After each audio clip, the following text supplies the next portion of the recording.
కొమ్ము చెరువు ఆంజనేయ స్వామి అనే దేవస్థానం ఎలా పేరు వచ్చిందంటే, ఈ కొమ్ము చెరువు అనేది ఒక చెట్టు ఆకారంలో ఇక్కడ చెరువు ఉన్నది. ఆ చెరువు వచ్చేసి చెట్టు ఆకారంలో పోయినందువల్ల ఇది కొమ్ము చెరువు ఆంజనేయ స్వామి పేరు వచ్చినది ఈ గుడికి.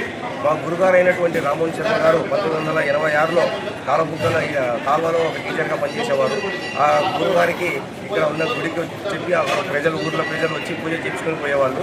ఆ పూజ చేయించుకున్నందువలన వాళ్ళకి ఒక నెల 2 నెలల లోపల వాళ్ళ సమస్యలు అనేటివన్నీ నెరవేరిపోయినాయి. ఆ నెరవేరిపోయినాక వాళ్ళకి ఏదో మా గురుగారు అయిన రామోహన్ శర్మ గారికి ఆంజనేయ స్వామి స్వప్నంలో కట్టినాడు, గుడి కట్టి అని అడిగినారు. ఆ గుడి కట్టి అంటే నాతో నేను పడిపోతుంది అంటే లేదా అయితే మా గురుగారికి ఆయన శక్తి ఇచ్చి ఆంజనేయ స్వామి ఆజ్ఞ ఇచ్చినారు. ఇట్లా ఆంజనేయ స్వామి ఆజ్ఞ ఇచ్చినాడు. గురుగారి ఊర్లో అందరికీ అడిగి గుడి కట్టించమని అడుగుతున్నారంటే సర్లే వాళ్ళకి వచ్చిన విధంగా ఫస్ట్ ఒక ఏదో పాత గర్భగుడి తీసి కొత్త గర్భగుడి ఒకటి కట్టుకున్నారు.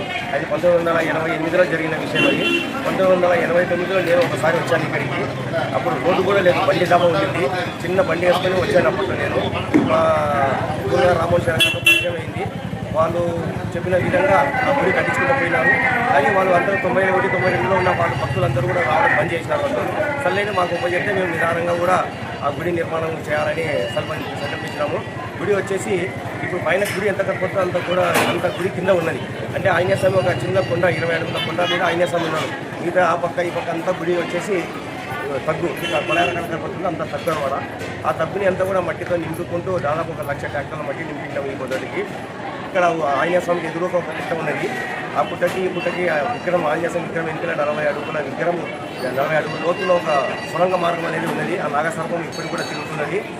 ఇక్కడ వివాహం కాల్చినటువంటి వాళ్ళకి, సంతానం కాల్చినటువంటి ఆరోగ్యం కానీ వాళ్ళ సమస్యలు ఏవైనా సరే ఆంజనేయ స్వామి దగ్గర వచ్చి విన్నవించుకొని వాళ్ళు ఒక 11 ప్రదక్షిణాలు చేసి వాళ్ళు ఫోన్ చేసి వాళ్ళ ఇంటికి వెళ్ళిపోతే తొందరలోనే వాళ్ళ యొక్క సమస్యలన్నీ నెరవేరిపోయినాయి. 1989 నుంచి ఈ పొద్దుల వరకు ఇక్కడ ఆంజనేయ స్వామి ఉన్నట్టుగా చాలామందికి తెలిసినది. భక్తులు అధిక సంఖ్యలో ఇదే ఊరు కాకుండా వేరే ఊరు నుంచి కూడా రావడం మొదలుపెట్టినారు. ఇక్కడ ప్రతి అమావాస్య రోజు ఉదయం 7:30 నుంచి రాత్రి 11, 12 వరకు కూడా అన్నదాన కార్యక్రమం, నిత్యం అన్న కార్యక్రమం అనేది జరుగుతూ ఉంటుంది. దాదాపు కూడా ఒక మినిమం అంటే తక్కువ అంటే కూడా 8-10 వేల మందికి భోజనం ఈ పొద్దు అరేంజ్ చేస్తున్నాము. ఇంకా ఎక్కువ వచ్చినా కానీ భోజనం పెట్టడానికి దాతల ద్వారానే ఇదంతా జరుగుతున్నది.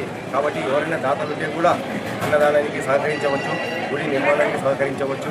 ఇంకా కొన్ని గుడి కన్స్ట్రక్షన్లో కొద్దిగా పని పైన జరుగుతూ ఉన్నది. సిమెంట్ కానీ, ఇసుక కానీ, కంకర కానీ ఇలాంటివి కూడా మనకి వస్తు రూపమైన తెచ్చిచ్చినా వాళ్ళ యొక్క కోరిక నెరవేరుతుందని ఆంజనేయ స్వామి వాళ్ళ కోరిక నెరవేరుస్తారు. జై శ్రీరామ్.